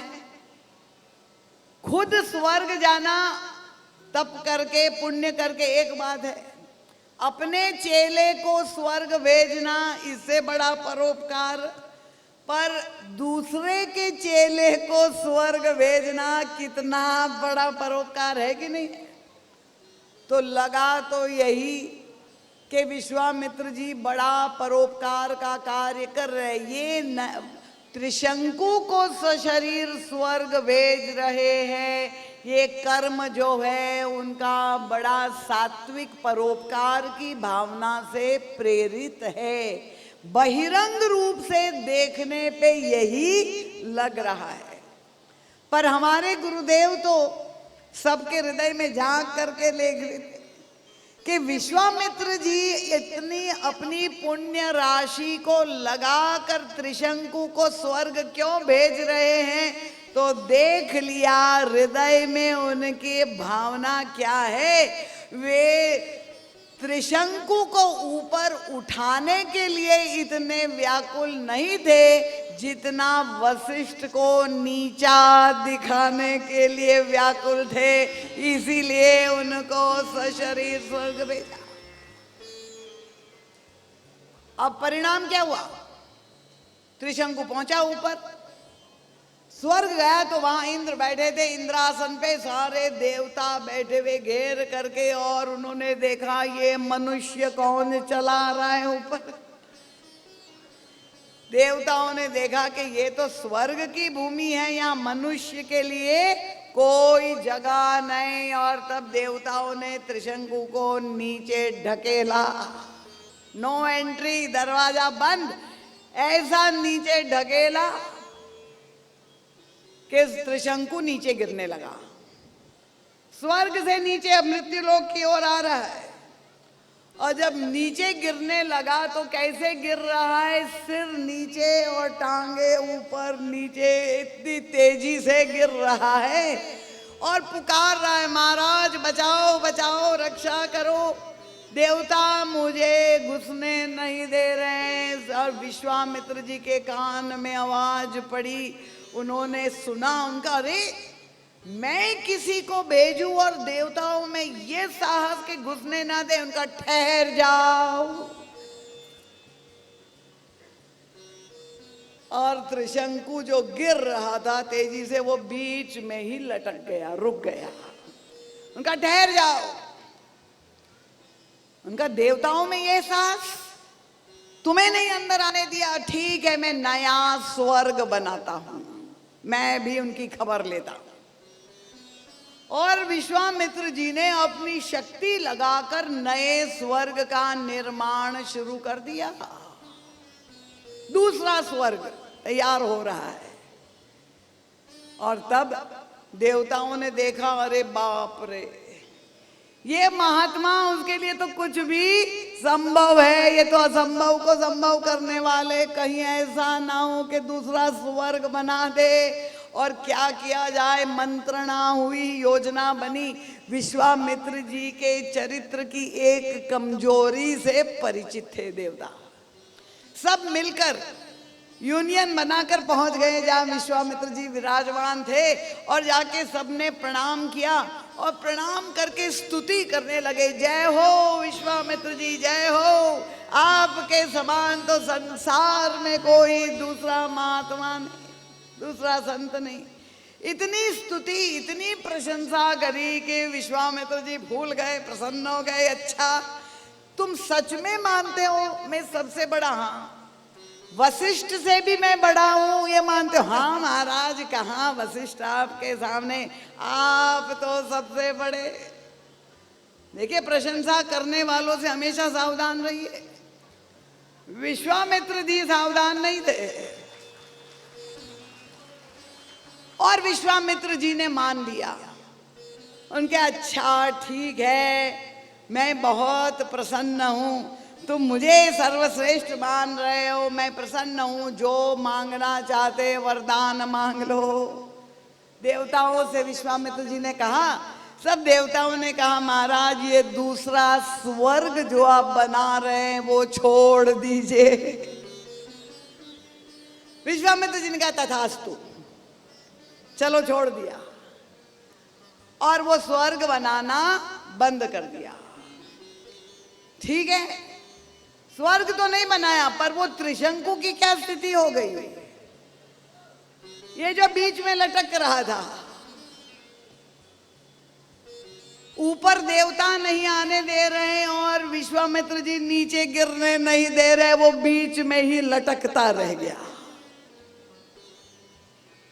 इसलिए हमारे पत्रकार लोग जब भी कोई सरकार बनती है तो कहते हैं ये त्रिशंकु सरकार है, प्रयोग करते हैं। हम लोग तो चाहते हैं बहुमत की सरकार बने, त्रिशंकु सरकार ना बने, त्रिशंकु की गति। और तब कथा ये आती है पुराणों में कि ये बेचारा त्रिशंकु जो लटकता रह गया, उससे मुंह से लार टपकने लगी। लार आप समझते हैं कि नहीं? जैसे मैं आपको कह दूं कि आज जो है कथा के बाद हमारे विधायक जी जो है आप लोगों को गरम गरम गुलाब जामुन का प्रसाद देंगे। अब सच बताइए कितने लोगों के मुंह में लार आ गई? ये लार का मतलब लालसा। कल्पना की मन से और मुंह में पानी आने लगा। तो त्रिशंकु जो उल्टा लटक रहा था, अब उसके मुंह से लार टपकने लगी और वो लार ऐसी गिरने लगी कि एक नदी का रूप ले लिया, जिसका नाम है कर्मनाशा। अब ये कथा याद रह जाएगी आप लोगों को? याद रह जाएगी ना? और इस कर्मनाशा नदी में अगर कोई गलती से गिर गया, एक बूंद गिर गई उसकी आपके ऊपर, तो आपके सारे पुण्य स्वाहा हो जाएंगे। अब ये कथा तो मालूम है पुराणों में, पर इसका तात्पर्य क्या है? ये कथा हमारे जीवन से कैसे जुड़ती है, हमारे लिए उसमें क्या संदेश है? ये कार्य हमारे गुरुदेव ने किया। प्रत्येक कथा पुराणों में वो सब कथाओं को अपने जीवन का सत्य बना करके समझाया। महाराज श्री कहते हैं ये दूसरे प्रकार के कर्म का प्रतीक है, कर्मनाशा। जैसा नाम है कर्म नष्ट होता है, ये कर्मनाशा। एक बहुत मीठा संस्मरण सुना दे। एक विवाह तय हुआ, बिहार और उत्तर प्रदेश दोनों की बॉर्डर में ये नदी है। तो बनारस वो जो है उस पार जो थे वो लड़की वाले थे कर्मनाशा के उस पार। तो बारात वहां जानी थी और विवाह के लिए पंडित की आवश्यकता होती है। तो यही हुआ कि पंडित विवाह कराने के लिए कहाँ से आए, तो उनका बनारस से पंडितों को बुलाया जाए। पंडित जी के पास लड़की वाले गए कि महाराज हमारी कन्या का विवाह है, आप पधारिए। उनका कहाँ, तो बताया, तो उनका नहीं नहीं वहाँ तो कर्मनाशा नदी है, हम नहीं आएंगे। अब लड़की वाले बेचारे वैसे ही दीन होते हैं, उनके महाराज जो कहे, आपको नदी में कहीं छुएगा ही नहीं, हम आपको डोली में बिठा करके ले जाएंगे ताकि जल छुए नहीं। पंडित जी ने कहा इतना जीवन भर मैंने पुण्य किया, मैं नहीं आऊंगा। तो बहुत मनाया, तैयार हो गए। अब विवाह के निश्चित दिन 4 कहार डोली पालकी समझते हैं ना, पालकी में पंडित जी थे थोड़े तगड़े, खा पी करके मस्त, लड्डू खूब खाए तो मस्त पंडित जी बैठे डोली में और कहार ले करके पंडित जी को उस पार, कर्मनाशा छोटी सी नदी है, बहुत बड़ी नहीं है, उसको पार ले जाने लगे। उसमें हुआ क्या कि पंडित जी का जो वजन था, बेचारे कहार दुबले पतले थे और एक कहार का पैर फिसल गया और जहां फिसल गया तो पंडित जी धड़ाम कर्मनाशा में गिर गए। और जब गिर गए तो चिल्लाने लगे, जो अब शब्द करे ना, ये सत्यानाश हो तेरा, मेरा सारा पुण्य समाप्त हो गया। क्या करे? पर परम पूज्य महाराज जी कहते हैं पंडित जी शरीर से कर्मनाशा में तो बाद में गिरे, मन से तो वो कर्मनाशा में ही निवास कर रहे थे। वो कैसा पंडित जो चाहता हो कि दूसरे का पुण्य भले नष्ट हो जाए पर मेरा नष्ट नहीं होना चाहिए, वो तो मन से कर्मनाशा में ही रहने वाला है, उनके पुण्य हो ही नहीं सकते। जो दूसरे के पुण्य नष्ट होना हो जाए ये चाहे और अपने पुण्य सुरक्षित है, इतनी स्वार्थपरता का जिसमें भाव हो, वो तो कर्मनाशा में ही जीवित निवास कर रहा है। तो कर्मनाशा नदी का उद्गम हुआ त्रिशंकु की लार से। इसका मतलब क्या हुआ? मैंने कहा कर्म के 2 प्रकार, ये नदियों के द्वारा हमें ये शिक्षा दी गई। एक कर्म वो है जो सूर्य और ज्ञान से जुड़ा हुआ है, ऐसा कर्म हमारे उत्कर्ष का कारण बनता है, जहाँ हमें पुण्य की प्राप्ति होती। पर दूसरा कर्म जिसका प्रतीक कर्मनाशा है, वो वैसा कर्म है जिसका उद्गम लालसा, स्वार्थ, अहंकार और प्रतिस्पर्धा से जो कर्म किया जाता है, वो कर्म आपके पुण्य को नष्ट कर देता है। समझ में आया कि नहीं? आप लोगों को ने इस पे इसलिए ताली नहीं बजाई क्योंकि ये बड़ा कड़वा सत्य है। कर्म के पीछे प्रेरक वृत्ति, विश्वामित्र जी जैसा महात्मा भी बहिरंग रूप से लग रहा है कि दूसरे के चेले को स्वर्ग भिजवा रहा है, इतना परोपकार कर रहा है, पर उनके हृदय में भी भावना ये है कि कैसे मैं वशिष्ठ को नीचा दिखाऊं। तो ये जो वृत्ति है, जहाँ ईर्ष्या, मात्सर्य, द्वेष, प्रतिद्वंदिता, अहंकार की वृत्ति है, इस वृत्ति से जब कर्म करेंगे, नहीं तो आप बताइए, स्वर्ग जाना बड़े पुण्य का काम, दूसरे को स्वर्ग भेजना पुण्य का काम, तो बड़े पुण्य का काम बहिरंग रूप से दिखाई दे रहा है और परिणाम क्या हो रहा है कि कर्मनाशा का प्राकट्य हो रहा है। महाराज श्री कहते विश्वामित्र जैसे महात्मा कभी भी दूसरा स्वर्ग नहीं बना सकते, क्योंकि वृत्ति उनकी जो है वो अशुद्ध है। तो त्रिशंकु ने अपनी महत्वाकांक्षा गुरुदेव के रोकने पर भी जो गलत कुंठा पाल ली, उसके कारण कर्मनाशा को जन्म देने वाला हो गया, जो सबके पुण्यों को नष्ट करता है। और इसीलिए हमें कर्म करते हुए अत्यंत सावधान होना चाहिए। अगर दूसरे का अनिष्ट चाहेंगे, दूसरे की बुराई की भावना से कर्म करेंगे, तो आपके जितने भी पुण्य हैं वो सब साफ हो जाएंगे। फिर आप भले कहे कि व्यक्ति बहुत अच्छा था, पता नहीं उसके साथ ऐसा क्यों हुआ। तो बहिरंग क्रिया को देख करके आप धर्म का निर्णय मत करिए। क्रिया के पीछे वृत्ति क्या है, ये सबसे महत्वपूर्ण है। समझ में आ गया? अब ये केवट ने भरत जी महाराज को यही दृष्टांत दिया कर्मनाशा का। ये इतनी लंबी कथा इसलिए बतानी पड़ी क्योंकि आप लोगों ने सुनी नहीं थी।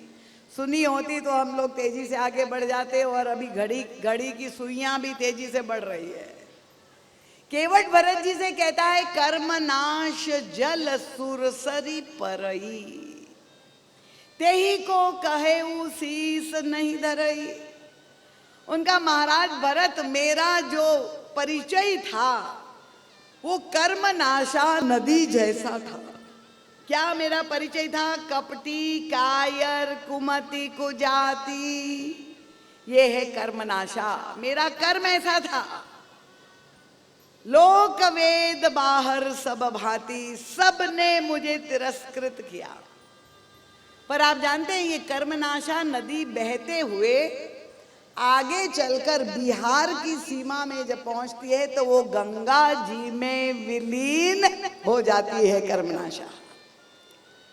और जब गंगा जी में मिल जाती है ये नदी, आपने देखा ना संगम होता है नदियों का, तो जब गंगा जी में विलीन हो जाती है तो उसके बाद आगे जो नदी प्रवाहित होती है उसका नाम गंगा ही होता है। फिर अगर कोई व्यक्ति कहे कि अरे इसमें कर्मनाशा का जल पड़ गया तो हम इसमें स्नान नहीं करेंगे, तो उसने माँ गंगा की क्षमता, उनकी शक्ति का उन्हें पता नहीं है, क्योंकि गंगा तो सबको पवित्रता प्रदान करने वाली है।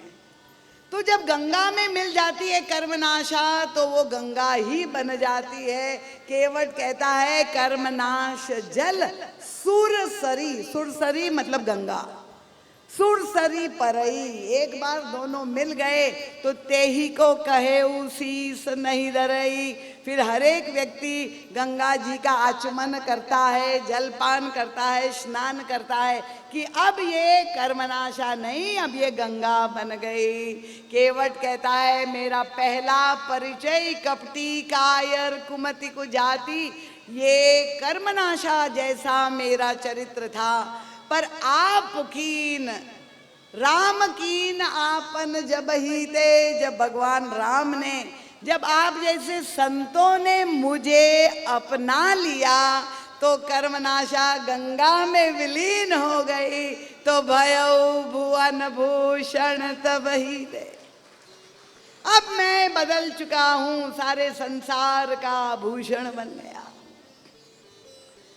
तो भरत जी महाराज इतने प्रसन्न हुए केवट को का ये भाव देख करके कि उसी क्षण भरत जी महाराज ने केवट का हाथ थाम लिया। वहां से जो यात्रा चित्रकूट तक संपन्न हुई, भरत जी महाराज ने कोई साधन का प्रयोग नहीं किया, पैदल चल करके चित्रकूट जाते हैं और किसके नेतृत्व में, किसके मार्गदर्शन में, उनका केवट के मार्गदर्शन में प्रभु की प्राप्ति की यात्रा भरत जी महाराज ने की। अभी तक देखिए, गुरु भगवान की प्राप्ति गुरु की कृपा से होती है। गुरु वशिष्ठ साथ में थे, श्रृंगबेरपुर तक गुरुदेव का रथ ही आगे था और मां के कहने से भरत जी रथ पर बैठ गए थे। पर जहां उन्होंने निषाद को देख करके, केवटराज को देख करके रथ का परित्याग कर दिया, उन्होंने कहा धन्य आप है। केवट जी के हाथ पकड़ करके कहा कि आप वो पहले व्यक्ति हैं जिन्होंने संसार को बता दिया। अभी तक लोग यही मानते थे कि साधन संपन्न व्यक्ति ही भगवान को प्राप्त कर सकते हैं, चाहे ज्ञान मार्ग से चलने वाला हो, भक्ति मार्ग से चलने वाला हो, कर्म मार्ग से चलने वाला, जो जिसके पास जैसा सामर्थ्य हो वो विभिन्न साधन मार्ग से चलेगा। पर जिसके पास कोई साधन ना हो, अब आप लोग अपने अपने घर से आए, कुछ लोग तो घमापुर यहाँ से ही आए, पर कुछ लोग दमोह नाके से भी आए। तो जब दूर से चल करके आए तो आप साधन में बैठ करके आएंगे ना। जिसके पास गाड़ी है, स्कूटर है, घोड़ा है, जो भी है, बड़ा रथ है या छोटी गाड़ी है, चाहे साइकिल है, पर जिसके पास कोई साधन नहीं है और वो कथा सुनना चाहता है तो कैसे आएगा? तो वो 11 नंबर की गाड़ी से पैदल चल करके आएगा, क्योंकि मेरे पास साधन नहीं है। तो यही भरत जी महाराज ने केवट का हाथ पकड़ लिया। उनका महाराज आपने ये प्रमाणित कर दिया, अभी तक लोगों के मन में भ्रम था कि साधन संपन्न व्यक्ति ही भगवान को प्राप्त कर सकता है, पर महाराज आपको प्रभु ने अपना मित्र बनाया, आपको हृदय से लगाया, आपके सामने याचक बने, गंगा पार करने का अनुरोध किया, और इसलिए मैं समझ गया कि निस्साधन व्यक्ति भी भगवान को प्राप्त कर सकता है। ये प्रभु ने संदेश दिया है, और इसलिए मुझसे बड़ा निस्साधन कौन हो, जिसका इतना पूर्ण चरित्र। भरत जी महाराज के चरित्र की व्याख्या करते हुए पूरा अयोध्या कांड लिखने के बाद भी गोस्वामी तुलसीदास जी असमर्थता अनुभव कर रहे। एक प्रश्न बार बार उठाते हैं, श्री राम प्रेम पीयूष पूर्ण होत जन मन भरत को, मुनि मन अगम यम विषम नियम समदम विषम व्रत आचरत को, दुख दाह दारिद दंभ दूषण सुयश मिस अपहरत को। कहते अगर भरत जी का प्राकट्य ना हुआ होता तो समाज कितना वंचित रह जाता है। उनका पूर्ण प्रेम राम के चरणों में किसको कहते हैं, ये समाज के लिए दूसरा दृष्टांत ही नहीं। भरत जी महाराज मूर्तिमती प्रेम की मूर्ति है। राम प्रेम मूरत तनु आए। महाराज ने ग्रंथ लिखा है, प्रेम मूर्ति भरत आया हुआ है, आप लोग अवश्य पढ़े, बड़ा विलक्षण ग्रंथ है। तो चाहे साधना का सत्य हो, मुनि मन अगम यम नियम समदम विषम व्रत आचरत को, बड़े बड़े महापुरुष मुनि ऋषियों के लिए असंभव ऐसा व्रत भरत जी ने अपने जीवन में चरितार्थ करके समाज को एक आदर्श दिया। उनका दुख दाह दारिद दंभ दूषण सुयश मिस अपहरत को, अपने चरित्र और कीर्ति सुयश के द्वारा समाज में फैला हुआ सारा दुख दरिद्रता भरत जी महाराज ने नष्ट कर दी। जैसे हनुमान जी महाराज अपने चरित्र के बल पर पापी से पापी व्यक्ति को भी प्रभु की प्राप्ति करा देते, प्रभु की दिशा में उसे मोड़ देते, वही कार्य भरत जी भी करते हैं। अयोध्या में बैठ करके जितने भी लोग हैं किसी तरह से प्रभु की दिशा में पहुंच जाए। बुराइयां अगर हमारे जीवन में हैं, बुराइयों को मोड़ दे प्रभु की दिशा में, ये अद्भुत भक्ति मार्ग सनातन धर्म में जो चिंतन है। अगर गुण है प्रभु से जोड़ दीजिए, अगर दोष है तो प्रभु की दिशा में मोड़ दीजिए। ये एक नया चिंतन गोस्वामी तुलसीदास जी के द्वारा प्रकट हुआ है और इसलिए मानस के अंत में वे प्रभु से जब रामचरितमानस की रचना कर दी तो प्रभु के चरणों में समर्पित करके तुलसीदास जी महाराज प्रभु से मांग रहे हैं, प्रभु आपकी भक्ति चाहिए। प्रभु ने कहा किसकी जैसी भक्ति चाहिए बता दो। इतने प्रकार के भक्त है, भरत जी है, हनुमान जी है, लक्ष्मण जी है, किसके जैसी भक्ति चाहिए। गोस्वामी जी ने कहा प्रभु इतने बड़े बड़े नाम मत लीजिए, मेरे लिए संभव नहीं। अगर मैं कह दूं कि मुझे भरत जी जैसी भक्ति दे दीजिए तो आप पूछेंगे तेरे जीवन में इतना बड़ा त्याग है।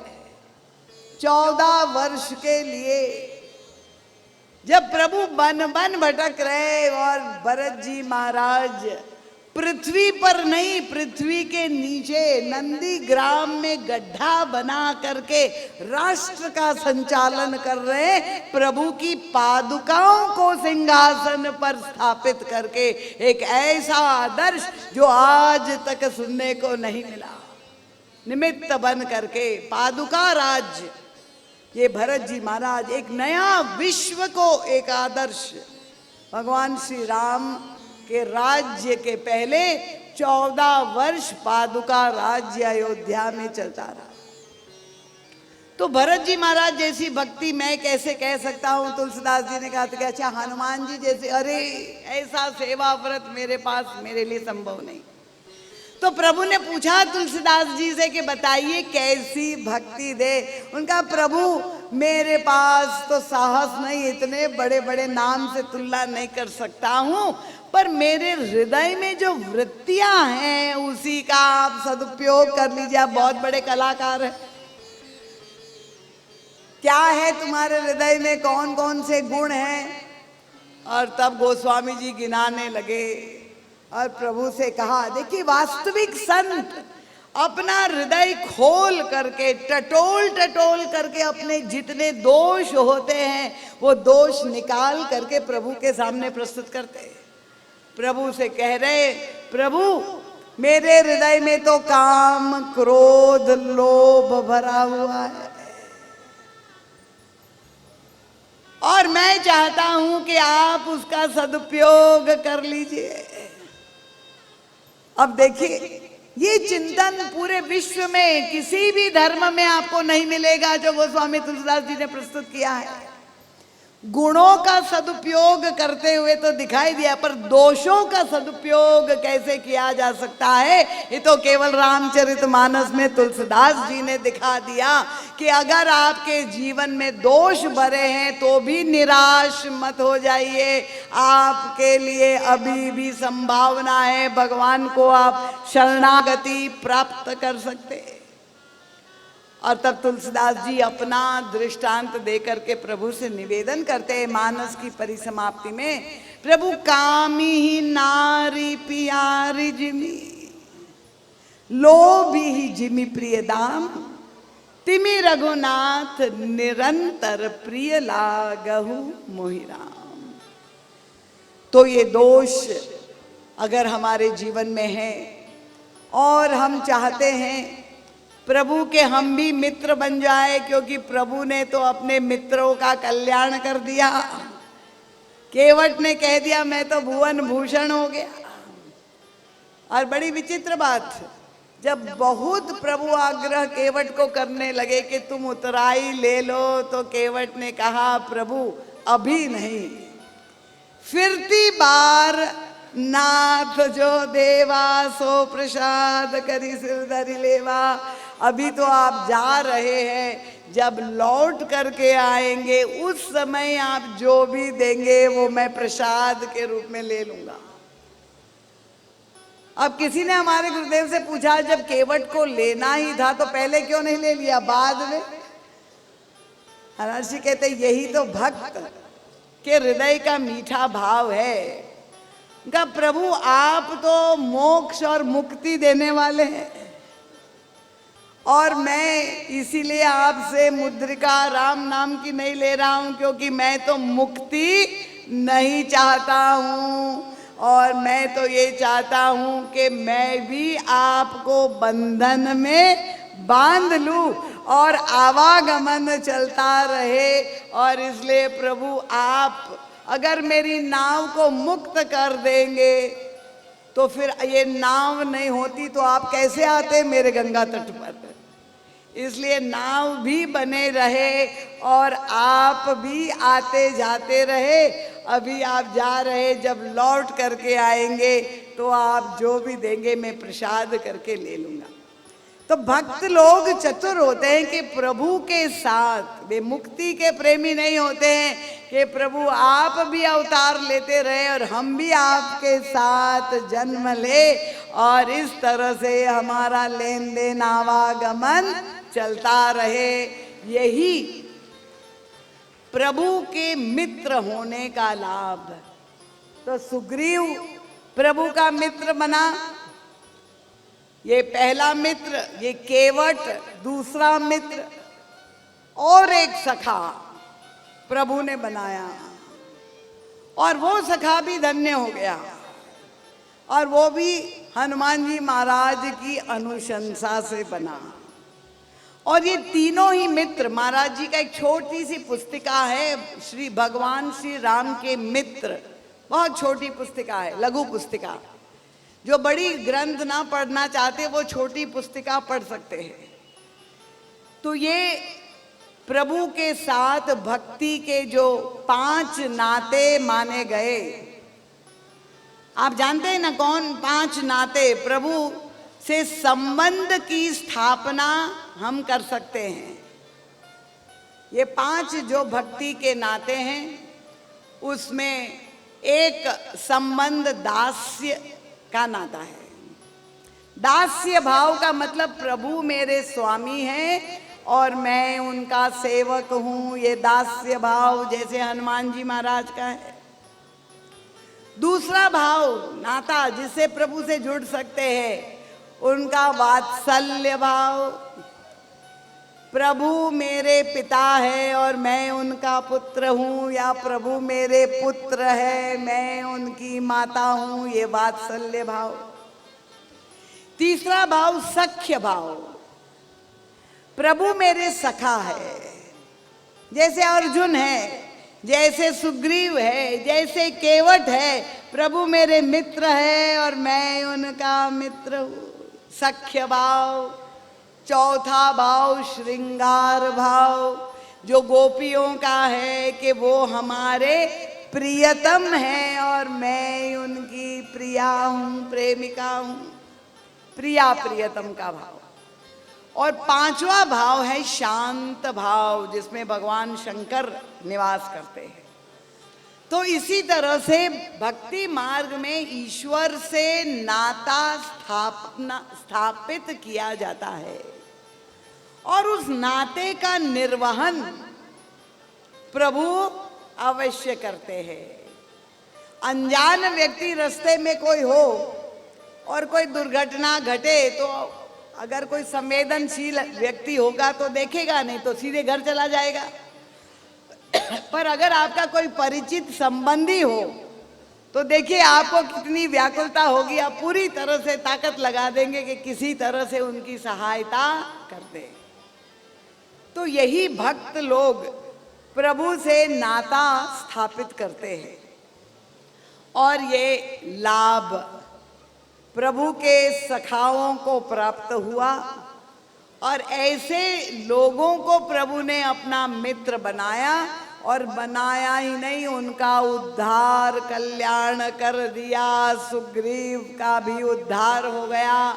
तुम उपकार सुग्रीव ही कीना, राम मिलाए राजपद दीना। राम पद भी मिला, राजपद भी मिल गया, और वही केवट का भी कल्याण हो गया। जब प्रभु की प्राप्ति हो गई, सब भांति अधम निषाद जो हरि भरत जो उरलाइयो। प्रभु केवट को हृदय से लगाते हुए अनुभव कर रहे हैं कि मैं भरत से हृदय से मिल रहा हूं। ये हमारे भगवान श्री राम का औदार्य है, उदारता है, कृपालुता है। ऐसा विराट व्यक्तित्व उन श्री राम को हम समझे, और समझे ही नहीं, उनको भजे। राम को खोजना नहीं है, राम को भजना है। और इसीलिए ये कथा को श्रवण ही नहीं करना है, पर श्रवण करने के बाद उसको समझना है, और समझने के बाद अपने जीवन में उसे उतारना है कि ये जो है स्पृश्यता जातिवाद से हमें ऊपर उठना है। अगर हम चाहते हैं कि राम राज्य हो, तो हमें इन निम्न धरातल से ऊपर उठ करके, जो गोस्वामी तुलसीदास जी कहते हैं, सिया राम मैं सब जग जानी, करऊ प्रणाम जोरी जुग पानी।